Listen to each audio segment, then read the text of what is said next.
Greece has a huge fiscal deficit, so basically the government is spending more money than it has, and so that's relevant to the U.S. because that's what we're doing.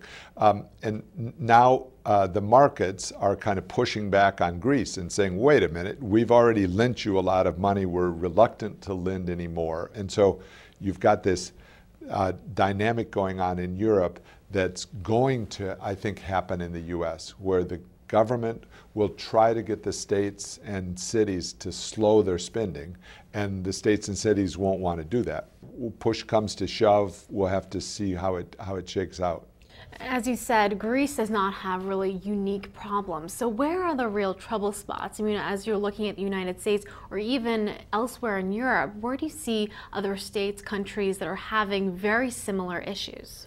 Well, I suppose you can look at the debt to GDP ratios for various entities, whether Greece, Portugal, Spain, and then in the U.S., some of the big debtor states, California, Illinois, New York. I think that's one metric. Another is who's got the biggest rollovers, meaning the market's going to focus on the people that need the most money, the government entities that need the most money, and start questioning them. You know, is Greece really too big to fail? If it's not, do we want to lend money to Greece? So I think that's what the market's doing, trying to draw a line on which entities are too big to fail and which might not be, in which case you don't want to be invested in those right now.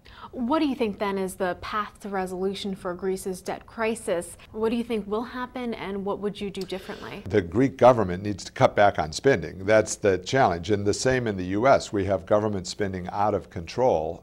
And so the challenge is for the people to react with the government and try to force that slowdown in government promises, government spending. I think some of that is happening in the U.S. in the Tea Party movement, where there's this clear outrage at the amount that the government is spending and guaranteeing and promising. And how do you make the government stop doing that? I think there needs to be an upheaval in Washington where people speak to the government and say, we want this to stop. This isn't right. This isn't constitutional. It's got to stop.